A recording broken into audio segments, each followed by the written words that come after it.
안녕하세요. 매일경제 월고월부 시청자 여러분, 실리콘밸리 특파원 이덕주 기자입니다. 저는 여기 엔비디아의 연례 컨퍼런스인 GTC 2025가 열리는 산호세 SAP 센터에 와 있습니다. 앞으로 10분 후에 젠순왕 CEO의 연설이 시작되는데요. 무슨 일이 있을지 앞으로 자세하게 다뤄보도록 하겠습니다. 안녕하세요. 매일경제 월고월부 시청자 여러분, 실리콘밸리 특파원 이덕주 기자입니다. 앞서 현장에서 먼저 인사드렸었는데요. 지난 17일부터 21일까지 미국 캘리포니아주 산호세에서 엔비디아의 연례 행사 GTC 2025가 열렸습니다.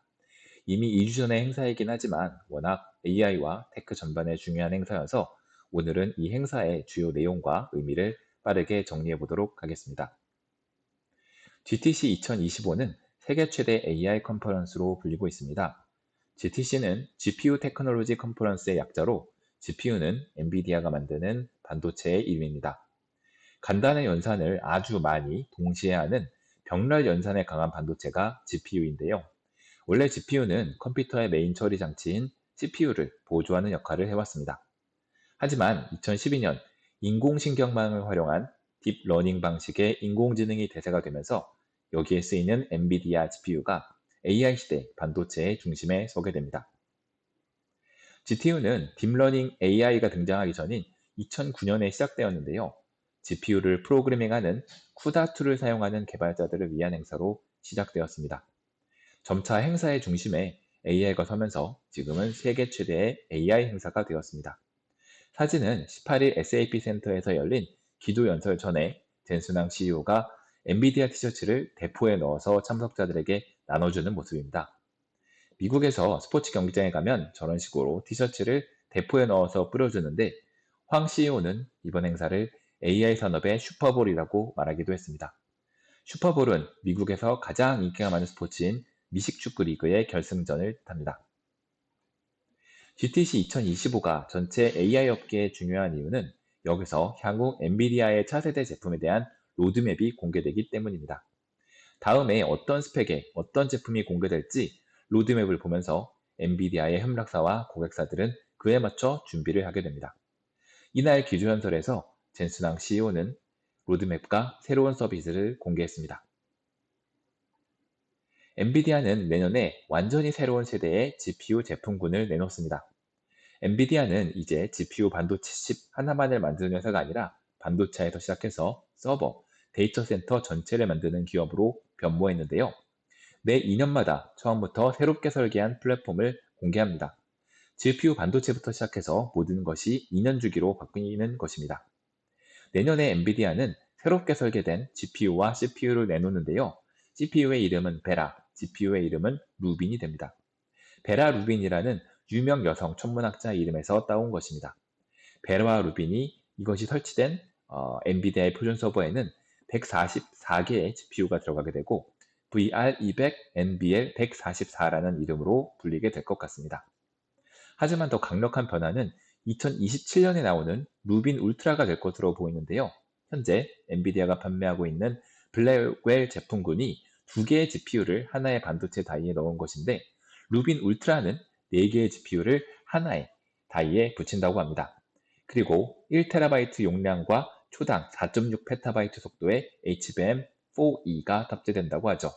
총 576개의 GPU가 한 대의 서버에 들어갈 예정인데 기존보다 4배 많은 GPU를 집어넣어서 전체 데이터 센터의 가성비를 높이려고 하는 듯 합니다. 이날 로드맵에 따르면 블랙웰 울트라는 1.1 엑사플롭, 베라 루빈은 3.6 엑사플롭, 루빈 울트라는 15 엑사플롭의 성능을 엔비디아는 예고하고 있습니다. 2년 후에는 현재보다 약 15배 좋은 성능의 AI 컴퓨터가 등장하게 된다는 뜻이 됩니다. 이날 베라 루빈 다음 넥스트 엔비디아 플랫폼의 이름도 공개되었는데요. 바로 양자 컴퓨팅이라는 개념을 만든 물리학자 리처드 파인먼의 이름을 딴 파인먼이 된다고 합니다. 이 로드맵은 사실 엄청나게 공격적인 로드맵입니다. 2개의 GPU를 하나로 합치는 것도 쉽지 않은데 4개를 하나로 합치게 되고 HBM의 용량과 대역폭도 공격적으로 높아집니다.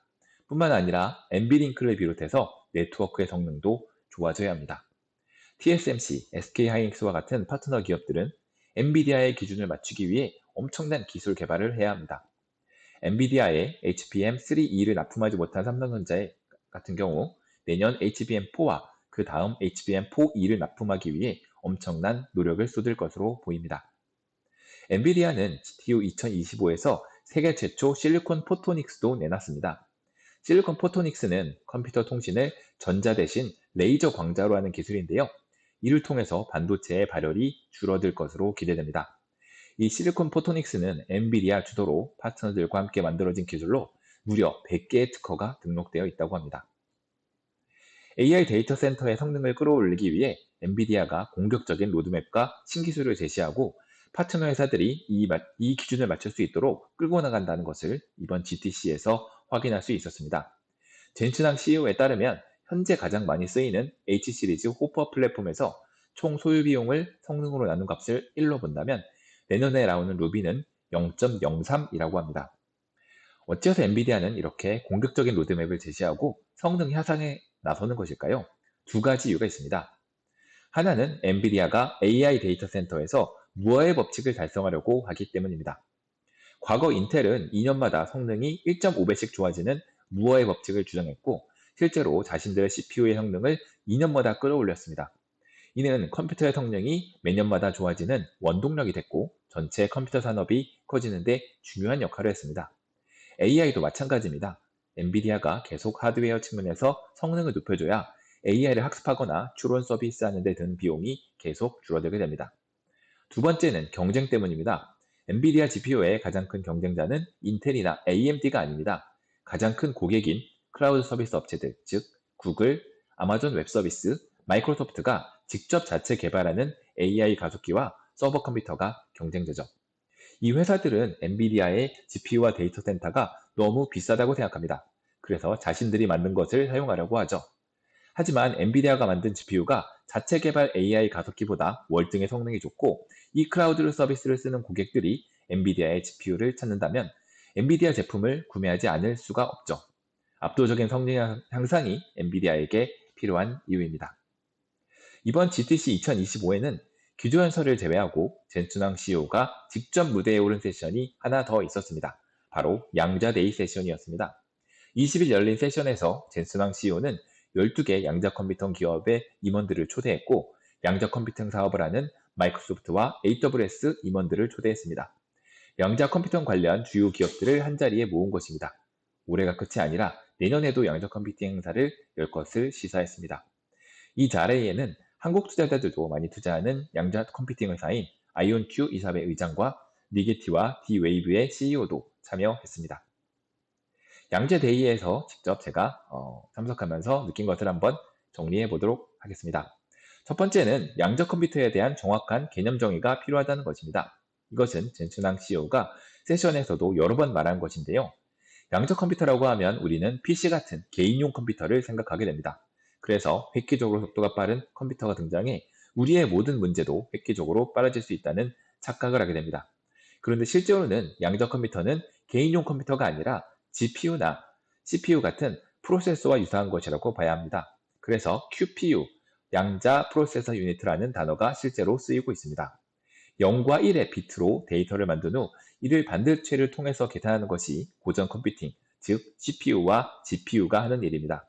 반면 양자 컴퓨팅은 0도, 1도 될 수 있는 양자의 상태를 이용해 계산을 하는 처리 장치이고 고전 컴퓨팅이 하는 일을 모두 대체하는 것이 아닙니다. 두 번째는 이런 양자 컴퓨터의 특성상 그 사용처는 매우 제한적이고 CPU 및 GPU와 함께 사용될 때 가치가 있다는 점입니다. 세션에 참여한 모든 참석자들이 양자 컴퓨터는 데이터 센터에서 CPU 및 GPU를 보완하는 용도로 사용될 때 가장 효과가 극대화될 수 있다고 설명했습니다. 하지만 보완적으로 사용한다는 것이 꼭 가치가 없다는 뜻은 아닙니다. GPU도 AI라는 사용처가 나오면서 기존의 보조적인 수단에서 컴퓨터의 중심에 선 것처럼 양자 컴퓨터도 기술의 발달로 상용화가 가까워지면 우리가 상상하지 못했던 사용처가 등장할 수 있습니다. 세 번째로 양자 컴퓨터는 다양한 접근 방식, 여기서는 모달리티라고 하는데요. 수많은 모달리티가 있지만 하나가 지배적인 방식으로 통일되어 있지 않습니다. 초전도태 방식의 리게티, 이온 트랩 방식의 아이온큐가 대표적이고 D-웨이브도 초전도태 방식이지만 어닐링이라는 방식을 쓰기 때문에 또 다르다고 볼 수 있습니다. 또한 비교적 최근에 등장해서 많은 주목을 받은 모달리티가 있는데요. 바로 중성 원자를 이용한 것입니다. 이날 행사에 참여한 기업 중 큐에라와 파스칼, 아톰 컴퓨팅, 인플렉션의 4개 회사가 중성 원자를 이용해서 양자 컴퓨팅을 달성하고자 하는 기업이었습니다. 이 중성 원자를 이용한 양자 컴퓨팅은 큐비트의 수를 늘리는데 강점이 있다고 하는데 조만간 상장 기업이 등장하지 않을까 싶습니다. 특히 큐에라 같은 경우 초전도체 방식으로 양자 컴퓨터를 개발하는 구글의 투자를 받았고 이번에 엔비디아가 보스턴에 설립하는 가속 양자 연구센터와 밀접하게 관련이 되어 있어서 여러 스타트업들 중 가장 유망한 곳이라는 인상을 받았습니다. GTC 2025에서 받은 인상을 정리해 보도록 하겠습니다. 엔비디아는 이제 시총 3조 달러에 어울리는 막강한 기업이 됐습니다. 지금 AI 산업을 이끌어가는 기업이 됐고 엔비디아가 얼마나 데이터 센터의 성능을 끌어올리느냐에 AI의 미래가 달려 있습니다. 엔비디아의 경쟁자라고 할 만한 기업은 이제 없고 엔비디아가 얼마나 AI 데이터 센터의 성능을 끌어올리느냐와 어플리케이션 단계에서 AI에 대한 수요가 얼마나 늘어나느냐가 중요하다고 볼 수 있습니다. 두 번째로 엔비디아는 양자 컴퓨팅 시대에도 막강한 지배력을 유지할 것으로 보입니다. 양재 데이에서 젠슨왕 CEO가 이런 말을 했습니다. 자신이 예전에 병렬 컴퓨팅, 그러니까 GPU가 숫자 컴퓨팅, 즉 CPU를 대체할 것이라고 말한 적이 있었는데 자신이 100% 틀렸었다는 것이죠. CPU와 GPU가 힘을 합쳐서 전체 컴퓨팅 속도를 끌어올릴 수 있는 것이 현실이고 그래서 엔비디아는 병렬 컴퓨팅이 아니라 가속 컴퓨팅이라는 용어를 쓴다고 말이죠.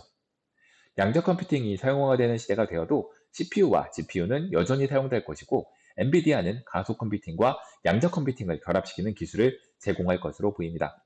여차하면 직접 양자 컴퓨팅 GPU를 만드는 것도 충분히 가능해 보입니다.